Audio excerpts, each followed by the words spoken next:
Well, good morning. I'm Richard Schmierer. I'm the President and Chairman of the Board of the Middle East Policy Council, and I'm pleased to welcome all of you to today's program. To all of our Muslim friends, on behalf of all of us at the Council and our friends at AGSIW, we certainly wish you a very, on the occasion of best wishes on the occasion of Eid Mubarak. For this, our 112th Capitol Hill Conference, we have the pleasure of co-hosting with the Arab Gulf States Institute in Washington, a fellow NGO dedicated, like MEPC, to improving understanding between the U.S. and the region. With today's event, we are pleased to return to Capitol Hill for an in-person session for the first time since 2020.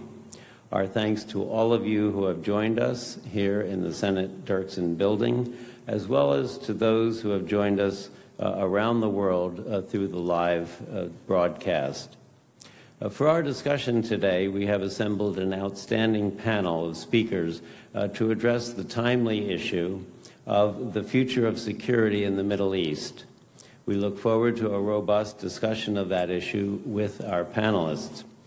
But before I turn to today's program, I would like to say a few words about the Middle East Policy Council. The Council was established in 1981 for the purpose of promoting dialogue and education concerning the U.S. and the countries of the Middle East.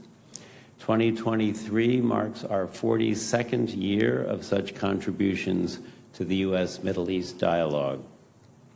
Among our core programs are our quarterly Capitol Hill conferences, such as today's event, our quarterly journal, Middle East Policy, the newest issue has just come off the presses, which can be found in more than 16,000 libraries worldwide, and our educational outreach program, Teach Mideast, which provides educational resources on the Middle East geared to secondary school students and teachers. We also have several products focused on the informational needs of embassies and Capitol Hill staff. Please visit us on the web at www.mepc.org and our Teach Mideast program at www.teachmideast.org to learn more about our organization and our activities. Concerning today's event, the conference proceedings will be posted in video and transcript form on our website, as will a recap of the program. An edited transcript will be published in the next issue of our journal, Middle East Policy. Now let me turn to today's distinguished panelists. Our first speaker will be Ambassador Doug Silliman, President of our co-sponsor for today's event, the Arab Gulf States Institute in Washington, and a former ambassador to Iraq and Kuwait. Ambassador Silliman will be followed by the Honorable Mary Beth Long, a former Assistant Secretary in the Department of Defense. Following Mary Beth, we have Professor David DeRoche, Associate Professor in the Near East South Asia Center for Strategic Studies of the National Defense University. And then our fourth speaker will be Ms. Asha Castleberry-Hernandez, a security fellow in the Diversity in National Security Network and a former senior advisor in the Bureau of Near Eastern Affairs at the Department of State. As you have seen, we have placed index cards on each of the seats. As you have questions, please write them on the index card and hold the card up for our staff to collect and bring to the table. Please do so during the panelists' presentations. They will be given to Bassima, who will organize the discussion session. For those joining us through the video broadcast, please submit your questions through the email address info@mepc.org. Our discussion today will be moderated by the Executive Director of the Middle East Policy Council, Ms. Bassima Alghussein. With that, I am very pleased to turn the floor over to Doug Silliman.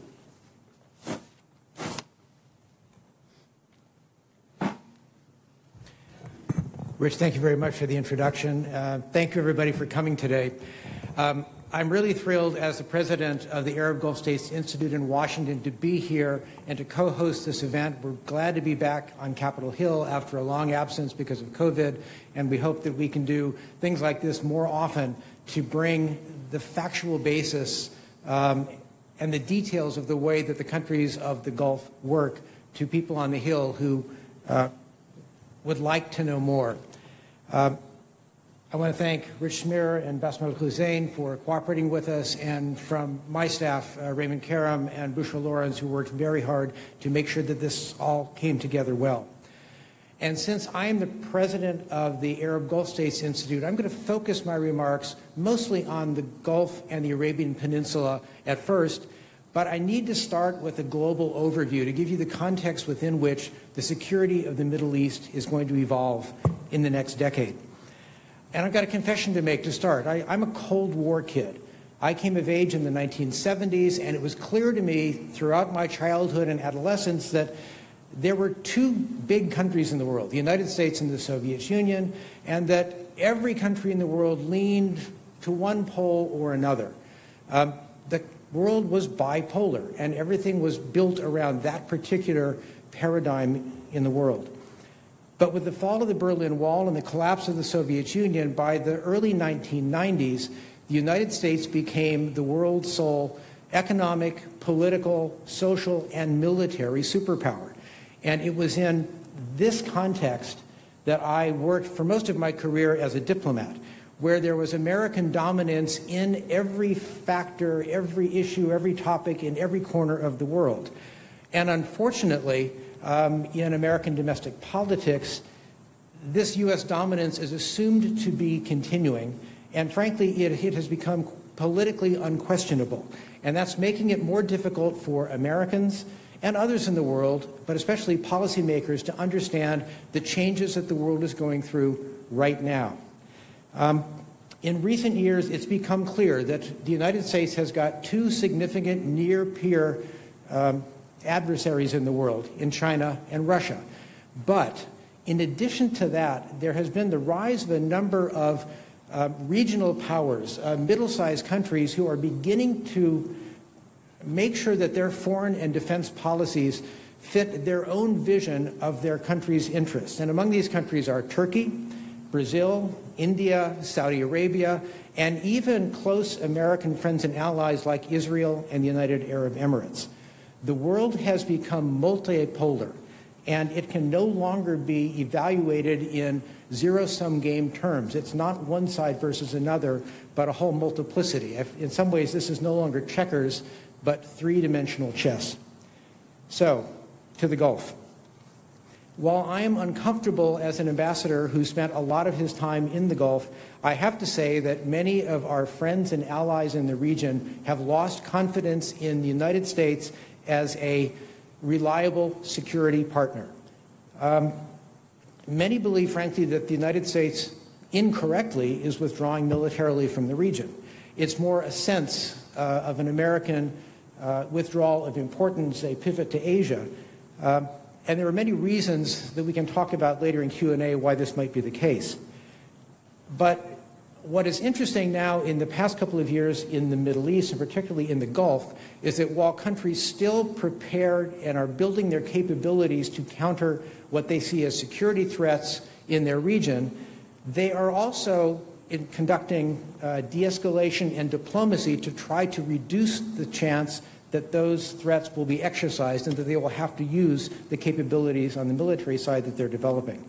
The most recent example of this is the Chinese completed Saudi-Iran deal to reestablish diplomatic relations, but this is not the only example. Over the past 3 or 4 years, we've seen de-escalation in tensions between Turkey and the Gulf.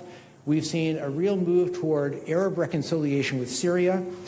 We've seen a significant search for peace and a solution in Yemen, and the Gulf has brought Qatar back into the full fold of the GCC after a 4-year shun from the other countries. So in the context of Gulf relations, I want to look specifically for a couple of minutes at two countries that are important here on Capitol Hill, Iran and China. And I'll start with Iran. The focus of U.S. policy for this administration and the previous two administrations has been Iranian nuclear weapons. For the Obama administration, it was negotiating the JCPOA. For the Trump administration, it was getting rid of the JCPOA. And for the Biden administration, trying to figure out what to do with the JCPOA. Washington still sees Iranian nuclear weapons or the possibility of nuclear weapons as the biggest threat. Israel obviously sees Iranian nuclear weapons as an existential threat. But what is different is that people in the Gulf view this differently. In my personal view, Iranian nuclear weapons or the weapons program is not Iran's most important asset to project Iranian power in the region, and most of our allies in the Gulf see it the same way. The Gulf is much more concerned about, one, drones, missiles, cruise missiles, and the ability of Iran to attack their targets with some facility, and two, Iranian support for proxy forces in Yemen, in Iraq, in Syria, in Lebanon, and opposition groups in the Gulf itself.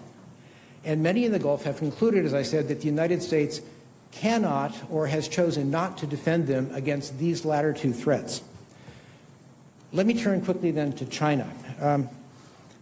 Many in the United States see Chinese action, expansion commercially, and to some extent militarily and politically into the Middle East as a direct challenge to American dominance and an attempt to undermine the U.S.-led rules-based international order. Many analysts, Chinese analysts and European analysts that I have spoken to, especially in the light of the Russian invasion of Ukraine, see Chinese actions in the same way. Attitudes in the Gulf are different. Even though the Gulf has benefited greatly in the past 5 decades from this U.S.-led system around the world, especially economically, they seek now greater autonomy in decision-making and want to have more independent sovereign choices as nations to do what they believe is best for their country. And frankly, along the way, Asia has become the biggest oil and gas market for the Middle East. They don't sell oil and gas to the United States anymore in great volumes. The unconventional production in Canada and the United States has essentially given us much greater leeway to not buy from the Gulf. China has been willing to sell technology to the Gulf that the U.S. and Europe has not been willing to do. There's longstanding Chinese cooperation with Saudi Arabia on ballistic missiles. And frankly, China is happy to undersell high technology like Huawei 5G equipment to the Gulf at prices and terms much more favorable than American or European providers. And then finally, there's the intangible. There's a sense in the Gulf that maybe the systems of government in the Gulf and the systems of government in some of the countries in Asia are more compatible. The model of Lee Kuan Yew's top-down development of Singapore is much admired in the Middle East. And it's not as messy as they see American and European forms of democracy. So there is a draw of a top-down development model that they see as valid as a messy democratic model that we have here. And Gulf governments are arguing very strongly that they have the right to make sovereign choices based on their own best interests, and they don't have to defend a larger system of governance around the world. And maybe the biggest issue that we have dealt with as an institute, and I think the U.S. government is dealing with now, is that many of the governments in the Gulf see their relations with China and the relations with the United States as in two separate baskets. So if you do something with China, it shouldn't affect the United States. If you do something with the United States, it shouldn't affect China. But the reality is that there is a permeable membrane that links these two baskets. And some of the things that the Middle East has done with China affects American policy, and vice versa. And this is a logic that the Gulf has not yet realized and has not yet taken action to correct. That said, China at the moment does not appear to be trying to replace the United States as a security provider in the Middle East. Frankly, it can't. China still benefits from the significant investment that the United States has made in maritime security over the past 40 years that protects the trade lanes between the Middle East and the Far East and everything else in the world. And China cannot project sufficient military force to protect those trade routes, even between the Middle East and China. And finally, China seems to be sticking its toe in the diplomatic water. They have tried to begin to mediate, and the agreement between Saudi Arabia and Iran to reestablish diplomatic relations is their first kind of success, although they came in at the very end. The question in my mind, however, is whether or not China is truly invested in helping enforce this agreement. If, for example, Iran or Saudi Arabia does something that upsets the agreement or goes against the terms of the agreement, what will China risk? Will they risk their economic relations with either country? Will they put pressure on either country to take ownership of this agreement for which they're trying to take credit? And I've got 5 things here at the very end of the remarks that I want to recommend to this group and for U.S. policy in terms of my thinking and 3.5 decades as a diplomat. The United States can protect its interests in the Middle East. We just simply need to compete a little bit more for them. We can't take our dominance for granted. And there are a lot of things we might be able to do about it. First of all, reestablish high-level contacts with Gulf leaders in government, in business, in civil society. The Biden administration dropped the ball at the beginning on this, but has done a better job. I'd also like to see on the Hill more CODELs and more staffdels, and frankly, more bipartisan CODELs and staffdels, so that the leaders of the Gulf cannot play the 2 American political parties off one another. Second, we need to work on expanding real on-the-ground security cooperation in the Gulf. I think Dave DeRoche is going to talk a bit about this, but I want to mention one thing, the Digital Ocean Project, which uses subsurface, surface, and aerial drones and artificial intelligence to put a very accurate picture of what's going on in the Gulf, the Arabian Sea, and the Red Sea with the participation of our allies. I'd like to see this expand into air defense to the extent that that is possible, although it's a bit more difficult. Third, and again, really directed at an audience on the Hill, we need to depoliticize our relationship with much of the Middle East. That has to happen by bipartisan agreement on what the core interests of the United States in the Middle East are. And as someone who served in 6 administrations, the flips back and forth between Republican and Democratic presidents has been difficult to explain and difficult for some of our friends and allies to deal with. Fourth, we can begin to better define our relations with our friends and allies. We're working right now on an agreement with the United Arab Emirates that we will probably end up calling the Strategic Framework Agreement, to try to define the parameters of the relationship so each side knows what is expected of them and what to expect of the other side. And finally, we need to work to develop the Abraham Accords, the concept of how we can get Arab countries and Israel to work together more closely, although I will note that the attitudes of Israeli governments and progress or lack of progress on Israeli-Palestinian issues will either speed up or slow down the progress. So I know I've gone over my time, but thank you all very much. I'd like to turn the floor over to the Honorable Mary Beth Long. Mary Beth? Thank you, Doug. You would think that Doug and I coordinated a lot of our points ahead of time. We happen to think the same. I'm going to perhaps frame them slightly differently and dig down a bit more, but I associate myself particularly with most of his recommendations, although I think 2 of them are problematic, and we'll get to that in just a second. I really think I teach my students that before you listen to a speaker, you ought to really know more about where they're coming from. So let me tell you sort of the context of where I come from. My first job out of life after college was in the Arab world, where I picked up a little bit of Arabic. Absolutely fell in love, although I was a sinologist at the time, and on my way to CIA, where I was a case officer, and spent a lot of time abroad. Then I went to the Department of Defense, ended up overseeing the Middle East, NATO, Southeast Asia, et cetera, but also security cooperation efforts. And actually, David and I worked together there. He was great. He put up with a really grumpy boss occasionally.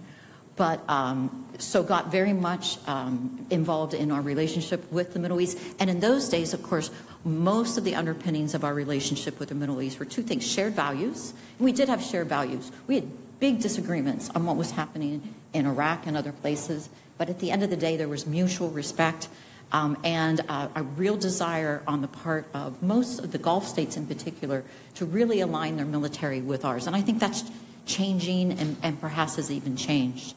And thirdly, then I became a business person in the Middle East with businesses in Libya, still have a business in the UAE, so a lot of my context comes from there. But I'm going to frame most of my comments from my current role as part of a third country group that's been meeting for 3 to 5 years now at a very senior level, but involving Russian representatives who are Middle East experts who work with the government, Chinese, Indian, UK, France, US. We've met with the Arab League on a regular basis. We met multiple times with very senior Iranian leadership. And that group, as you might imagine, has a very different take on where we are in the Middle East. And from that perspective, I'm going to focus most of my comments based on what I get out of that group. 2 big points I want to have you walk away with. And Doug, I think, touched upon them. I'm going to be a little bit more blunt. Probably not in my lifetime have I understood that the United States' ability to shape events in the Middle East have been so low. And frankly, worse than that, I think our ability to even persuade and to get our interlocutors to change their minds is at possibly, at least in the last decades, an all-time low. And that has profound implications. You know, why do we care about the security in the Middle East? Because it has implications for American security at home and our interests abroad. And our inability to shape what's going on there and to even interject in meaningful ways on very important issues, I think puts us in a situation where our security is at risk, and at risk in ways that we had not anticipated, for a lot of the reasons that Doug touched upon. Secondly, I think what we're going to see in the next couple years for the United States, that we're used to viewing ourselves as dominant in that region, is going to appear really chaotic and really difficult to manage. And that, I believe, is based on the decision that has been made by many of our Middle Eastern counterparts, and in particularly the Gulf, to align themselves not just in a multilateral world, but in multi-camps simultaneously. On some respects, we'll have geographic alignments with our allies and partners in which our interests will either coincide or diverge. We'll have economic camps, the outreach of many of the Middle Eastern nations to the BRICS, their alignment with China, their relationships with Russia.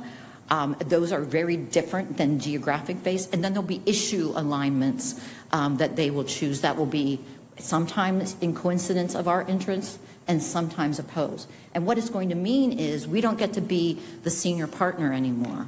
And in some ways we'll be aligned completely with the UAE or Egypt and on accord, but at the same time dealing with places where we really have divergent interests and divergent policies. And that balancing is going to be really tough for us because we're not used to it, number one.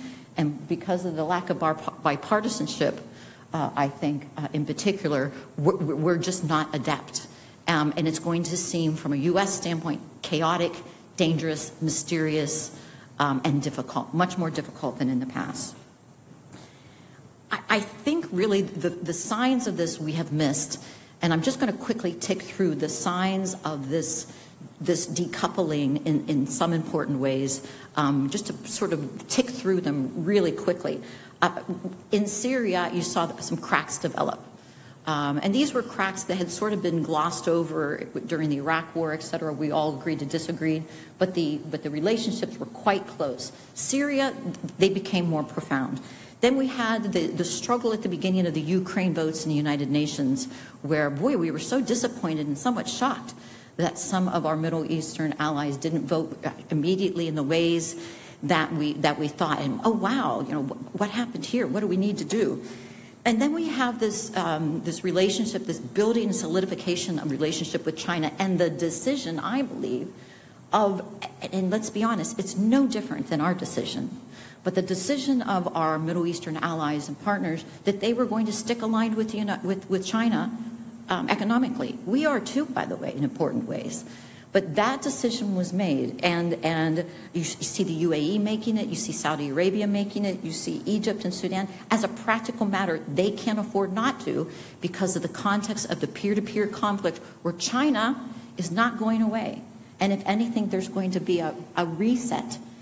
It may be a reduction in the power of the United States economically, but the reality that you can't afford not to be aligned and working with China from an economic standpoint.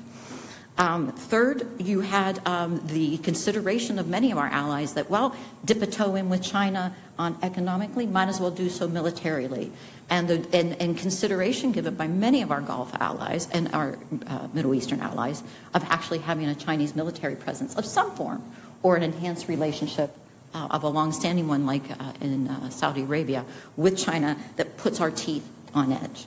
And then you have the one that people don't want to talk about, and that's the decoupling of the dollar and petroleum sales by Saudi Arabia with profound security implications and long-term implications across the board for the United States that makes us less powerful, makes us less important, and therefore is a diminishment of our powers across the board. And then you have, frankly, the changes in the Middle East themselves. It's not a vacuum over there. And what you have is the real importance now of Saudi Arabia in many important ways that 2 decades ago were maybe inconceivable, but the UAE having basically become in many respects the banking center, certainly among the world's top 5, perhaps even higher than that, and also a place where Russian dollars, oligarchs, etc., those actors who are circumventing, not illegally, circumvention, by the way, is not illegal, sanctions busting is, circumvention isn't, a lot of that happening in the Gulf. Of course, the Gulf had to deal with this because they had a scare for a moment there for a while when the U.S. was seriously considering energy independence. So my 2 takeaways, we are less important and less able to maneuver in the Gulf. And then secondly, basically, the Gulf is going to be chaotic and difficult to us to manage, and that's going to make us less secure. So let me talk for a second about the factors that drove that. First and foremost, I'm not going to go into it because the ambassador did, is the peer-to-peer conflict. But the second, frankly, is practical decision-making of these leaders that they are going to pursue their own interests. And their interests have diverged from ours. And we can go through all of those, but I've touched upon them. But they will continue and will become more divergent. The third is we have not been able to deal with Iran. They have to deal with Iran. Iran's going to be nuclear, and now they need to hedge their bets. And that has actually forced many of our allies to actually deal with Iran sub rosa in economic and infrastructure, and they know that they have to live there. If they can't get the Iranians to like them, at least they're not going to be target number 1. Whereas we take it depends what day of the week where we are with our Iran policy. Sorry, I didn't make that sound political, but it is. The second is our policies have not kept pace with the changes in the Middle East. They view us as a declining power. Let's be honest. Our popularity and our image and our interests, I think a lot of Arabs will tell you in a candid moment, is they're not sure that these alignment of ideals and principles and goals and values is as aligned as they thought it was. And that has incredible implications. And I know I have to wrap up, but I do think 3 other things to consider is that each and every one of those countries, unlike in the past, are involved in at least one or multi-proxy conflicts. Some of them to the good and some of them to the bad. And that's not going to change. And it's going to actually, I think, accelerate. And in many cases, they're aligned either with Russia or Wagner or the Iranians or are tolerant of the Iranians. And that means the world is an increasingly difficult and lacking in security place, including in Africa, where people don't want to look at the Middle Eastern interests as well as the Mediterranean. And then finally, we've got failed states. We can all go through them. We've got a persistent presence of AQAP, Al-Qaeda in the Arabian Peninsula, and some would say the rise of ISIS, and then some reapproachment. To be honest with you, I think the United States needs to get out of the way on Abraham Accords. Those guys are doing fine on their own.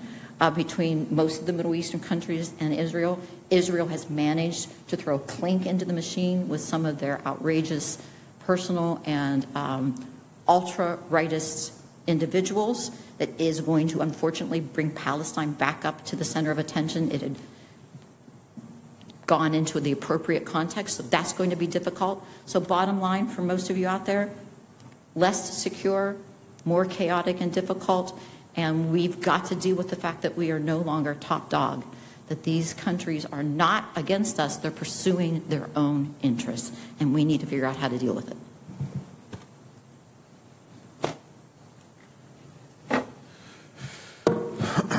Well, thank you. It's an honor to be here. My remarks do not reflect the views of the NISA Center or any U.S. government agency. I noticed, first off, I'm grateful to Ambassador Schmierer and Ambassador Silliman for putting this together and having me. I noticed that they're confirmed by the Senate. Assistant Secretary Long, of course, is also confirmed by the Senate. And by the way, when I heard I was going to be on the panel with you, I drafted remarks for you because old habits die young, or die hard. But having been confirmed by the Senate, they both are recognized by the United States as having the title of honorable. Asha and I have not been confirmed by the Senate, so I represent the beginning of the dishonorable part of the program. And I recognize that my colleagues here today, if I can be so presumptuous, we're going to focus on geopolitical issues, so I decided to focus on technological issues and issues of military security. Military security, particularly military technology, is never static. Rather, it is probably the biggest driver of technological change throughout history and remains at the forefront of innovation. Once a nation commits to a military technology, securing the resources to maintain that technology becomes a major factor in its national security calculus. For example, in the 18th century, the key agent of national security for the various global empires was wood. Battleships required long boards of thick oak for their hulls to repel shot, and tall, straight pines for their masts. England went so far as to designate all pines in the American colonies above a certain height as royal property, and to make access to overseas naval stores a key element of their security plans. Indeed, one of the reasons Napoleon invaded Russia was to deny naval stores to Britain for its ships.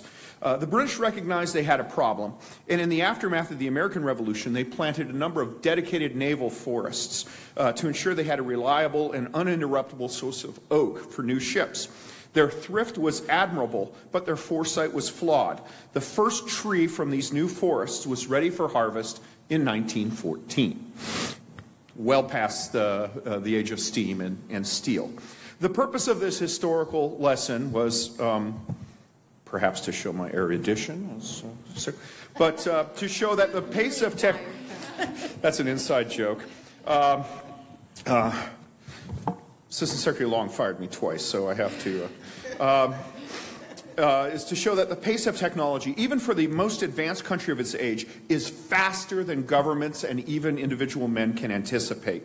While we can make strategic investments and jump on promising technology quickly, we can't foresee the next development and tend to fall in love with our fielded equipment to such an extent we overlook the potential of the new. The battleship became irrelevant with the sinking of the HMS Prince of Wales by the Japanese Navy in 1941. But Billy Mitchell had demonstrated the ability of aircraft to destroy even the most powerful battleships over 15 years earlier. And he demonstrated it to a Navy who, quite frankly, didn't care. We are in a period of rapid technological change. In the last 5 years, we've seen innovative weapons introduced and then superseded at an impressive pace. The Arab Middle East region, as a region with little indigenous defense production, no real defense science base to speak of, and client relationships with outside weapon producers, is increasingly finding itself challenged to react to these changes. I'll speak to 4 of these developments which have particular significance for the Arab states of the Middle East. The first is missile defense, when great isn't good enough. The progress made by the Arab states and by Israel in missile defense is truly impressive. It's one of the triumphs of an otherwise spotty record of U.S. defense capacity building. From having no real capacity, countries such as Saudi Arabia and the UAE have become among the world leaders in ballistic missile defense. They've done this by buying and properly fielding the best U.S. equipment. The Saudis are the most proficient force in the world in intercepting ballistic missiles. They have over 300 intercepts of relatively advanced missiles, mostly of Iranian origin, since the start of the Yemen war. By contrast, Israel has an indigenous industry which is extremely proficient at intercepting rockets and other low-level threats. The UAE has also had numerous threats in Yemen and remains the only country in the world to have ever fired a THAAD missile and to have intercepted a hostile missile with the advanced U.S. THAAD. However, one of the immutable rules of government is that the reward for good work is more work. The success of ballistic missile defenses, which means using radar to track a missile that's on a parabolic trajectory and then launching another missile to hit it at an anticipated point.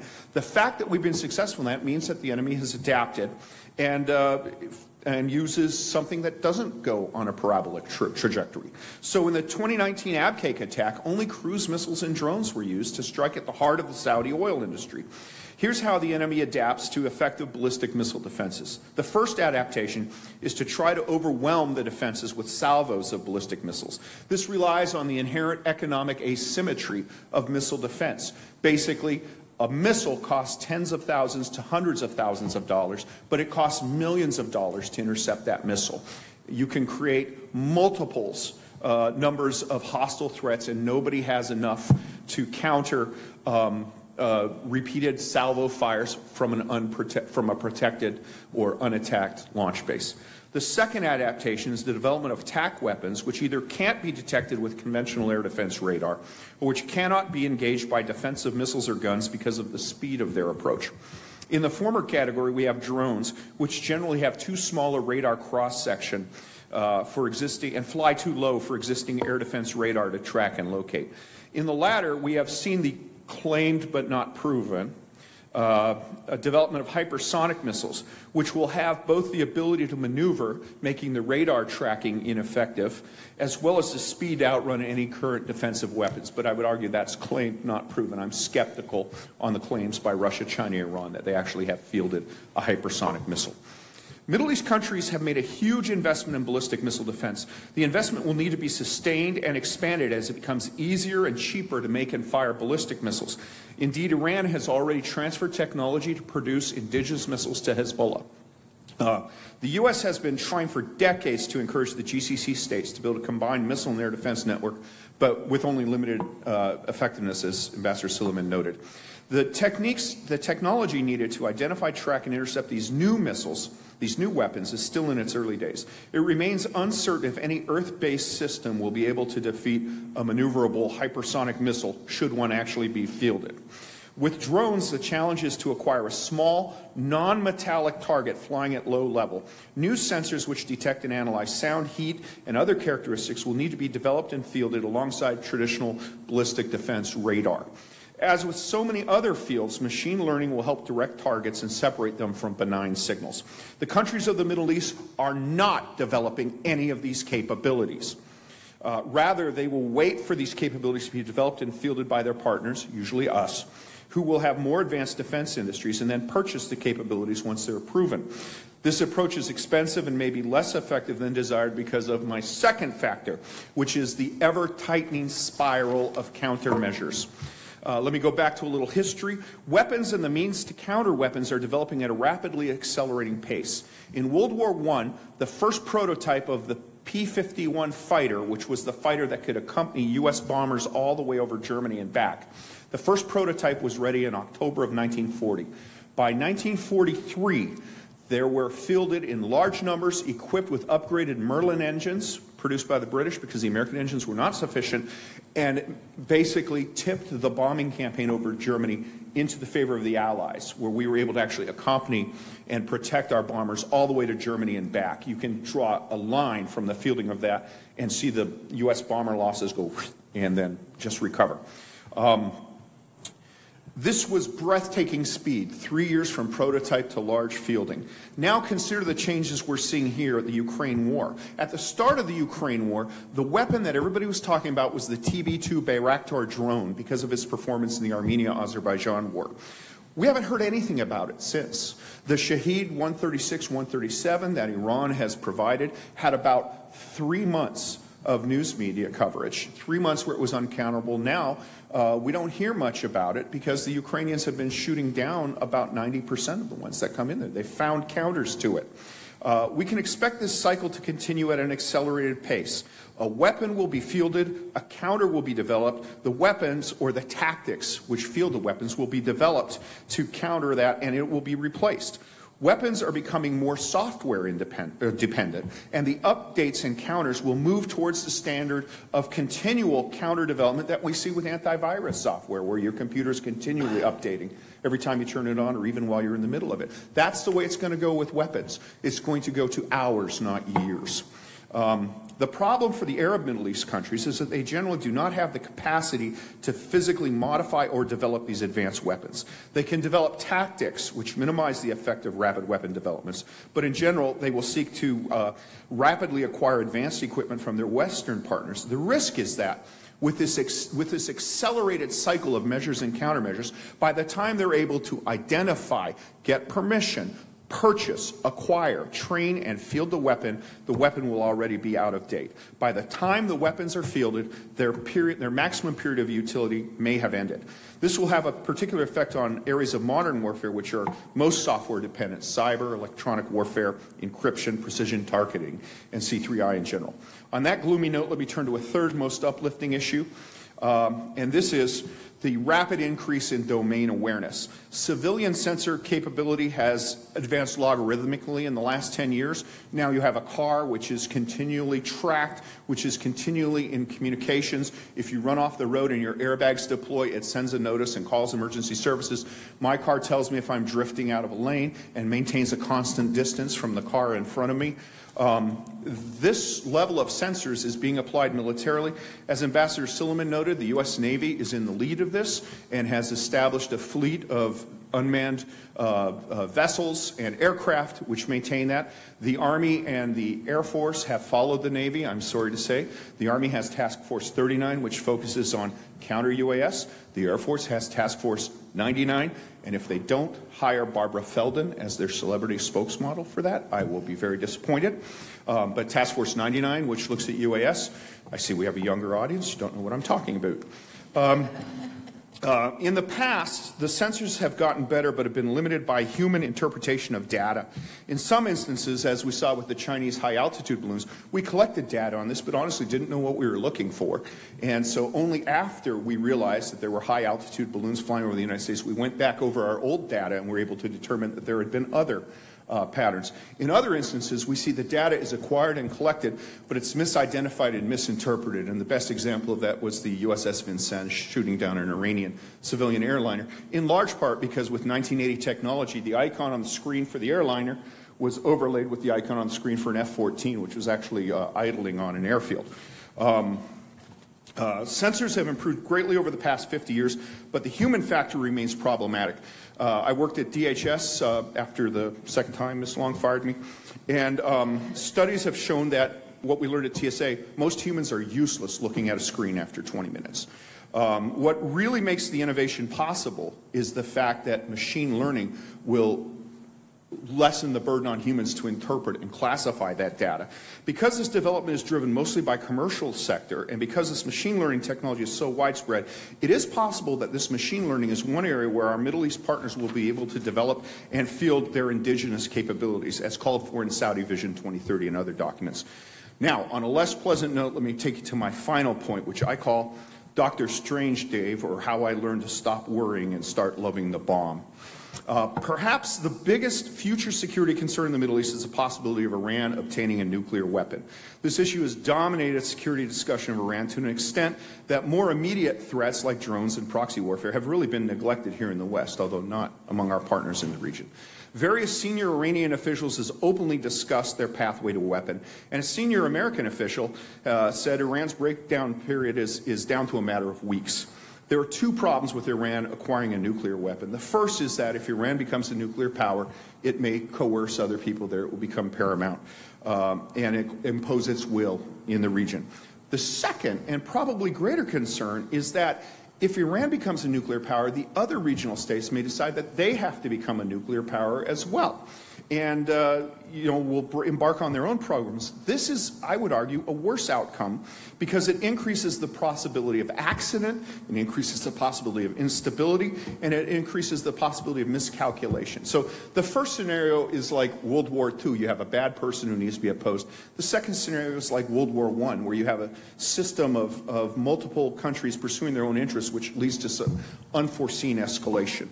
Much of the West's attention has been focusing on presenting the first outcome, even as Iran has moved closer to developing a nuclear weapon. It's noteworthy that in recent testimony, the chairman of the Joint Chiefs of Staff went from describing Iran developing a nuclear weapon to Iran having the ability to field a nuclear weapon, which is a key qualifier in language and is not a capability that Iran has. Iran, for its part, has maintained a strong, ambiguous policy about nuclear weapons development, saying they're not developing a weapon while taking actions which seem calculated to do so.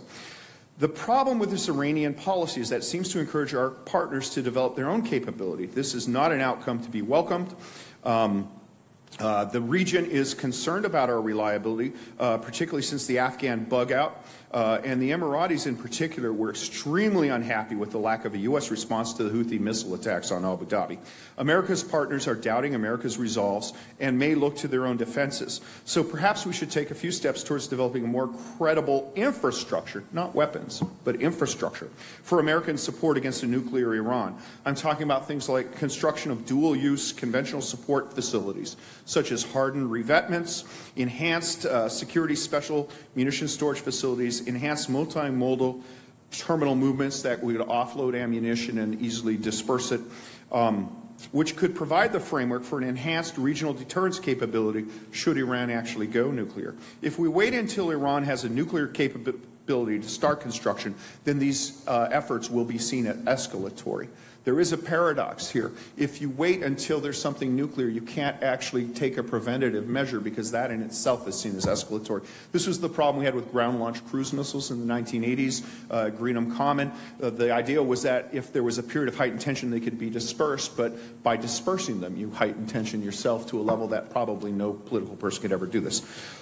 Allowing key partner countries to build facilities to U.S. standards, which could be used if needed, would be a relatively low-cost and low-risk action, which could both deprive Iran of any potential benefit from being the sole Gulf nuclear power, while at the same time reassuring America's partners that there is little value in undertaking the incredible expense of developing nuclear weapons when the means are at hand in extremis to provide U.S. weapons. This is an unpleasant idea to contemplate, but things which are unpleasant often come to pass and must be dealt with. The best example of that, of course, is male pattern baldness. Our choice is to deal with them in advance with cool heads and time on our side, or to deal with them in the moment when emotions run high.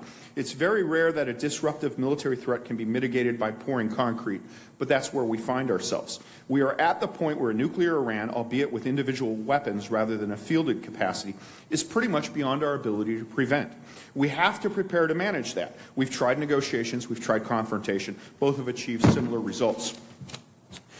The progress of military technology proceeds apace without remorse and without regret. However, that doesn't mean we can neglect old-fashioned but still functional technology. The Ukraine war has proven that masked fires still count for quite a bit. And while precise munitions do have an exciting place in warfare, they have not replaced old-school dumb artillery that a commander from Verdun in 1916 would be capable of employing. If we are to enjoy the blessings of development and trade, the U.S., its partners, and its allies will have to deter bad actors by maintaining a credible defense capability across a spectrum of weapons, and that spectrum is rapidly expanding. And the evolution of new weapons does not mean that we can neglect the old ones. They still retain relevance. So we have to do everything, and we have to do more. Which brings me back to the oaken ships of old. The only combatant from the Napoleonic Wars which is still floating and in active service is the USS Constitution, Old Ironsides, which is in the Charleston Navy Yard in Boston. An active ship of the U.S. Navy, it has unique maintenance requirements which have to be projected out years in advance. At the Crane Naval Support Activity in Indiana, landlocked Indiana, which is the third largest naval facility in the world, despite the fact that it's south of Bloomington, there is a special grove where over 150 white oak trees are raised and tended just for this ship. In the modern Middle East, as in Boston Harbor, defense requires foresight, vigilance, and planning. I welcome your most difficult question, but warn you that if they are too difficult, I will cry. And it is my great pleasure to introduce Asha Castleberry-Hernandez.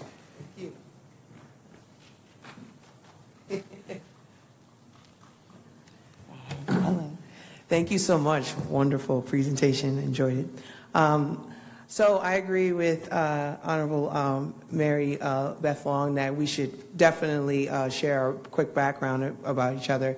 And one is that my work definitely is more local in terms of working very closely with our allies and partners. Spent many years working with the Kuwaitis and was inspired by Ambassador Silliman, working with him at the Ministry of Defense, and also worked on counterterrorism work with Combined Joint Task Force Operation Inherent Resolve in Iraq, and did some cool work in Jordan as well. And then continued my services in the same domain as a political appointee, as a senior advisor at the Bureau of Near Eastern Affairs.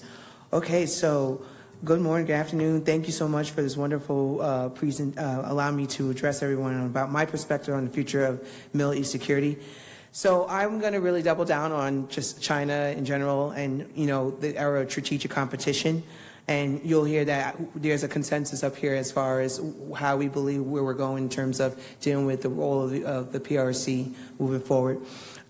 So the future of Middle East security will be shaped by the era of strategic competition. Strategic competition is defined by which country aspiring to global leadership of community of nations presents most compelling vision of shared prosperity, sustainable partnership, and mutual security. So the United States offers a vision of a global order that is grounded in self-determination, the value of open societies, engaging in free trade, commerce, defending human rights, and in the long run, promoting a more stable and peaceful international environment. Yet our strategic competitors, most notably the PRC, offers an alternative and is actively engaged in trying to reshape the international system. So we see this clearly play out in the Middle East. So according to the latest White House National Security Strategy released in 2022, strategic competition will most likely intensify in the next 10 years or beyond that. So the Middle East will experience this intensity transition into more of a contested security environment. Also, the impacts of strategic competition will vary across the region, and we are already witnessing these outcomes when you compare the outcomes with Israel, Jordan, and UAE, for example. So, also to note that we will continue to witness our near competitors compete on a wide range of areas in the Middle East region because we have been so involved in counterterrorism for 20 plus years in the region. We tend to just focus on more security. But now in the era of strategic competition, that's going to vary across both hard and soft security. So looking at economics, technology, energy, diplomacy, health, and the military domain. So I'm going to address four areas to take into consideration. One is that Ambassador Silliman mentioned, that the U.S. departing the region and deprioritizing the Middle East. As our allies and partners watch the U.S. military footprint diminish and, of course, looked at the Afghanistan withdrawal, many believe that we are leaving, and we're encouraging, and we have encouraged to fill a vacuum with our near-peer competitors, China and Russia. And our near-peer competitors use this narrative to their political advantage, convincing our allies and partners to believe that the U.S. is leaving the region. And as a result, our partners have been more open and looking to work with our near-peer competitors. So, in response, the U.S. is not necessarily leaving. The strategy here is not necessarily leaving, but we're just shifting our priorities, especially investing more in soft power issues. So, going along with military security and technology, I'm not going to go too deep into our last speaker, but the PRC's role in military security and technology is critical to understand as we calculate the future of Middle East security. Increasingly, the PRC is expanding on their security interests in the region, but I believe at a gradual pace. The PRC's regional security priorities in East Asia is what is limiting them as far as be able to maximize their efforts in security interests in the region because they have not met their objectives in East Asia, for example, Taiwan. So, moreover, the expansion of Chinese security presence threatens to erode U.S. traditional partners and compromise sensitive information. If the PRC momentum continues, more of our regional allies and partners, will look to the PRC for involvement in their procurement, joint exercises, intelligence, and security cooperation. The PRC security interest also includes building military installations, also purchasing more ports. So beyond the example of UAE, we may see potential more of our allies and partners interested in building these, what we like to characterize civil military infusion entities. For example, Huawei working very closely with the public sector of the House of the PRC, working very closely to build these installations. So, for example, Huawei plays a critical role in supporting the PRC's security interests and determined to expand its role in the region. Just last February, it was reported in open sources that the Chinese state-owned firms are building up their presence near the Strait of Hormuz, and the PRC's investment in regional ports and infrastructure, especially in Oman and UAE, could provide an entry port for China's naval ships in the Strait. Such ships already travel nearby waters to patrol against private vessels, and this trend is somewhat similar to the establishment of Djibouti military base. Some countries in the region will seek to balance between security cooperation with the United States and also a closer relationship with China. However, there are limitations involved in the balancing act. According to a 2022 report from the Washington Institute for Near East Policy, countries that partner with Huawei in their 5G networks purchase advanced Chinese platforms and allow secret Chinese military installations likely present too much risk to the United States weapon systems. Washington should make that point repeatedly to our partners, which we're doing, in the region, looking to deepening their ties to China and encourage them to reverse their decision. Currently, there is no necessary indication that the PRC wants to replace the United States as the preferred security partner choice, but is working to diminish and undermine that partnership. It is vital that the United States continues their leadership in supporting the region, especially in counterterrorism efforts. The U.S. needs to continue to demonstrate commitment to its key partners and allies in Iraq and Syria, as we may see another resurgence of Daesh. I just came back from Iraq, so there's a lot of discussions about that right now. Moving along to health security and competition, which is not really getting too much attention.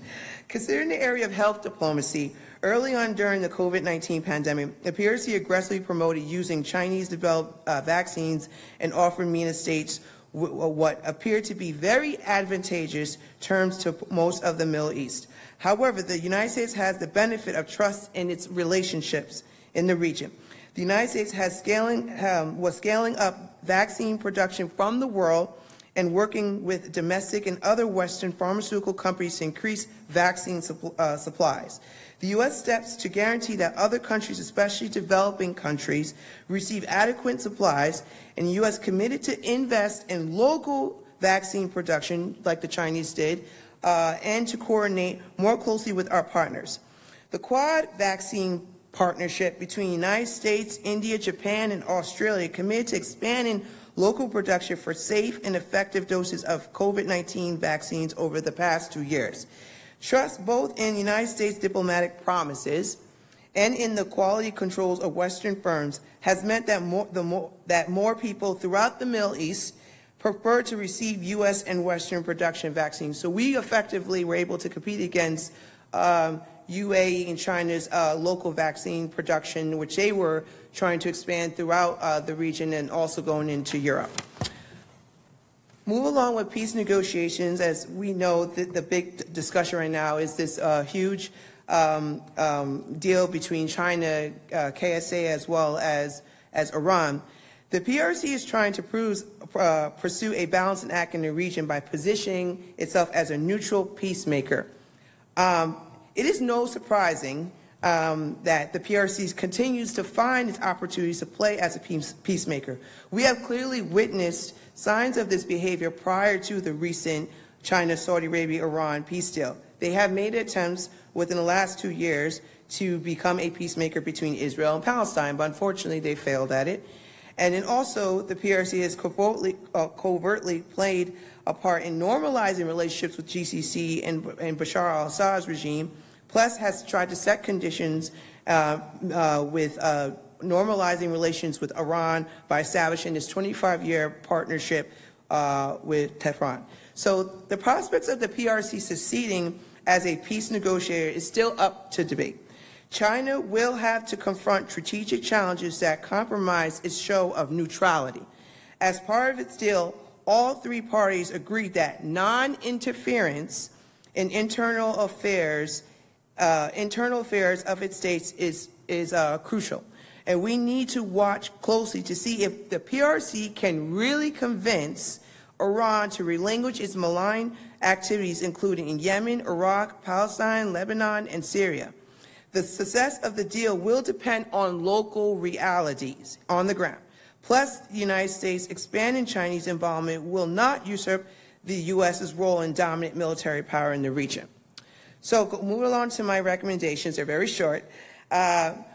In this, the future security and what is so necessary as far as making sure that we're more competitive in the region, what matters as far as looking in the future and is definitely doubling down on our strategic predictability, it is very important that deliverables matter when it comes to meeting our security objectives in the Middle East. The U.S. must deliver on critical security deals.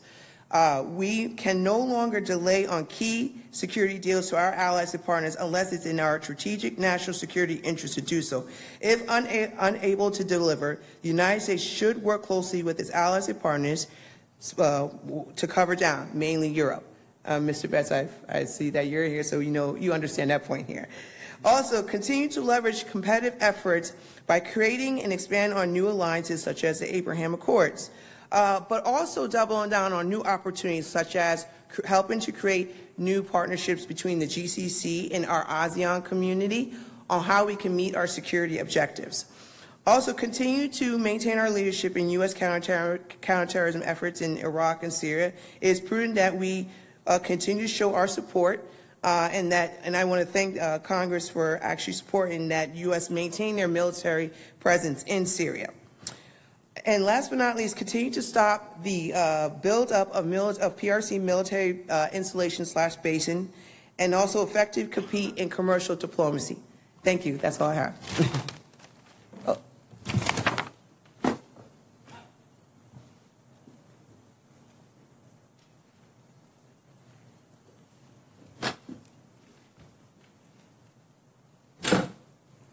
Good morning, everyone. My name is Bassima Alghussein, and I'm the Executive Director of the Middle East Policy Council. We are so excited to welcome you here today, along with our partners, the Arab Gulf States Institute in Washington, D.C.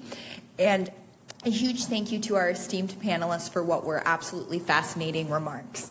I know many of you have already submitted questions, but feel free to also continue to write questions and just hold them up, and we'll have a staffer come around and grab it from you as soon as they can. Ian, thank you. Over here. First, I will start with several broad questions directed to the panelists, and then I'll go into the audience-led questions. Last month, the People's Republic of China mediated a historic normalization agreement between Iran and Saudi Arabia, and President Xi has agreed to visit Iran in the near future. These events point to a larger trend that suggests China is interested in increasing diplomatic engagements in the Middle East, a realm that has been led by the United States in recent decades. As China looks to expand its influence in the Middle East, what potential threats to American security may arise? And will this change the U.S. identity as a security leader in the region? If so, what challenges and opportunities does this ideological realignment present? Let me start by talking a little bit about that agreement between Saudi Arabia and Iran. It's a relatively limited agreement that simply restarts diplomatic relations that were suspended in 2016 after an Iranian crowd attacked the Saudi embassy and a Saudi consulate in Iran. The discussions to reestablish relations had actually begun several years ago in Iraq and were moderated by Oman in the meantime. And I think that the Chinese basically came in and finished the deal. The context also of Chinese relations in the Middle East is interesting because China has, at least for the past decade, looked at Iran and Saudi Arabia as the twin anchors of Chinese, emphasis or in the Middle East because of the ability to provide hydrocarbons to China for their economy.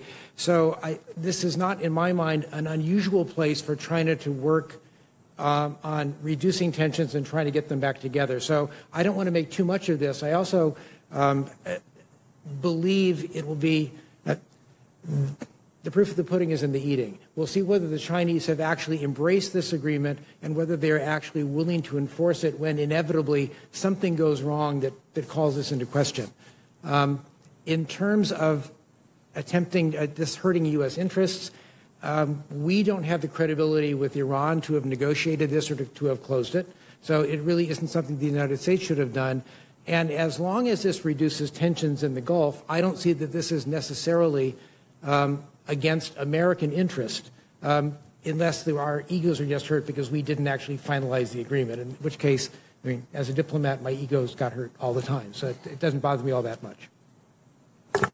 I want to associate myself with the ambassador. I think there's the practicality of the proof being in the pudding, what exactly will come of various initiatives, actually, that the China diplomatic efforts are in the region. I think, and I think as a practical matter, the Middle East, Egypt in particular, has some real economic, some real demography, lack of resources problems where China could very well be helpful. No one else has found the solution. So as a practical matter, it's sort of unrealistic to think that our Middle Eastern colleagues and our Gulf colleagues in particular who happen to be the kings of petroleum aren't going to have a relationship with China. So we need to sort of get over it, deal with it, and frankly, embrace it. There could be times that we have objectives that, frankly, China would be a better immediate interlocutor, much like the Omanis. But where the line has to be drawn because of the way that we're organized is from a military standpoint. Strategic military bases and military acquisitions of Chinese equipment, not because it displaces Americans, but because it is incompatible with the sensitivity that our Middle Eastern partners demand and deserve, with China's proclivity to steal and duplicate, which puts our security at risk. So there, I think we need to just be honest and frank with one another, and particularly our Gulf partners who, by the way, want, at least until recently, to be America-bound when it came to their military equipment. But a lot has changed on our security cooperation. We're really expensive. We're really late. We're really tough to deal with. You know, we promise and then we don't promise, and then somebody on the Hill gets mad, and now we're three years delayed. And in the meantime, the Chinese, the Russians, the Turks, and the Gulf countries themselves are developing some pretty good stuff. So our competitive advantage is low. Our reliability is low, and we need to fix that. We need to be a reliable partner who delivers what they need in a manner that they can use it, and that basically nudges out the other players in the important strategic assets. And we need to be clear. That's a red line. Yes, David? Well, I'll just make 2 points. The first point is, all the agreement means is we've gone back to 2016 in terms of, so were Iran-Saudi relationships great before 2016? Ask yourself that question. And my footnote to that is there's been an explosion in people writing on the Middle East, and the threat of the blank page, and the triumph of the narrative. There's been this narrative that's resistant to facts and arguments since really Robert Kaplan published Monsoon, that the United States is leaving the Middle East and they're being supplanted. This is just another thing adding on that, and the narrative is resistant to argument, and there's a lot of irresponsible commentators who also are resistant to argument. So I think that much too much has been made of this. And, I don't see it as a problem, to be honest. Some would argue that China is like the, as Ambassador Silliman said, the hard lifting, the initial confrontation were done by Iraq and done by Oman. I'll just close by saying, sometimes the rooster claims credit for making the sun go up. Thank you. I'll just add on a couple points. One is, again, I remember being in Saudi Arabia, and one of my counterparts said, one thing we realize is that we don't set expectations when it comes to China and their involvement, right, as this peace negotiator or peace deal maker. So we need to set expectations. And then two is, again, as I mentioned before, China needs to deliver. Whatever's in the agreement, they need to deliver. If they can help convince Iran to relinquish its malign activities, then that will, give them more credibility. We've seen in the past where China has made agreements but no implementation, and they're about 5-6 years old or older than that. And there's plenty of examples of that in the region. And then last but not least, looking beyond the Middle East, I see that this potential agreement can also sway Saudi, Iran more into a closer relationship with China. So when the crises play out like Taiwan, and when you have a situation that was mentioned before from Honorary Mary Beth, where we need your support to help us say, do not condemn us about Taiwan in the UN, that may tilt them towards saying we will favor your resolution in the UN. So it definitely shapes diplomacy and political affairs, these type of relationships. Thank you. Excellent, thank you. In an article just published in our world-renowned journal, Middle East Policy, Dr. Colley analyzes China's capacity and willingness to replace the U.S. as a security guarantor in the Gulf. He finds there's no consensus among Chinese analysts about whether to counter American power in the region or to compete and even work together where there are common interests. In addition, he shows that the Chinese military is nowhere near able to replace the American military's presence or capability. Do you see the Chinese as interested in replacing the U.S. military role, or is it more likely that China will continue to engage in commerce and diplomacy, leaving the U.S. to provide the military power? Are the Chinese suggesting a new model of focusing more on economic development and diplomacy than on military power, economic sanctions, and human rights? And how will this increase in competition, if there is one, shift American security partnerships in the Middle East? Will military relationships play a larger role in the future of American engagement?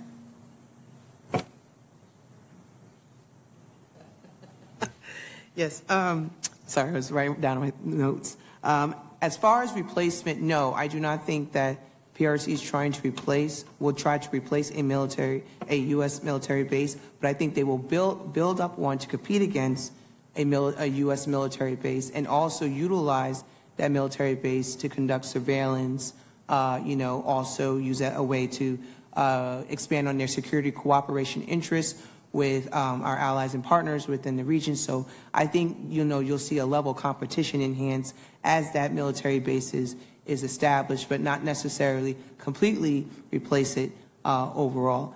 And as far as the basing goes, especially when you look at the situation in UAE, if a successful UAE Chinese military base happens, it's operational, and it's doing a really good job with securing both UAE and PRC interests, that can definitely influence other areas, other hotspots to want to establish their own military base. So that's something to take into account. Thank you.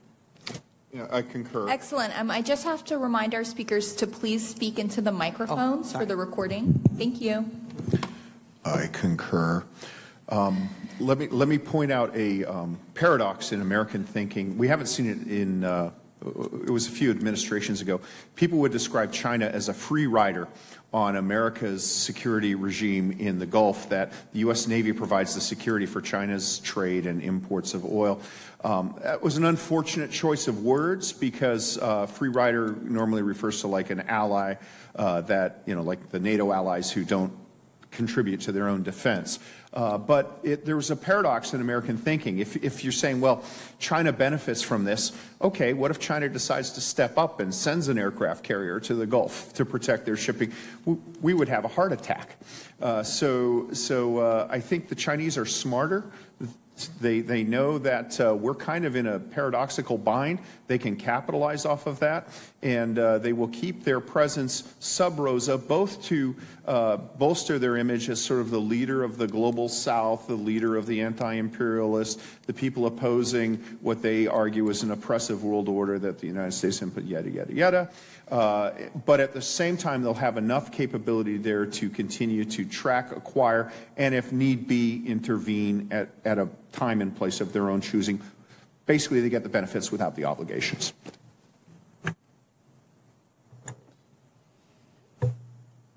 You know, I went to school in Taiwan and lived in China for a while in the 80s, and actually started out life as a Chinese expert.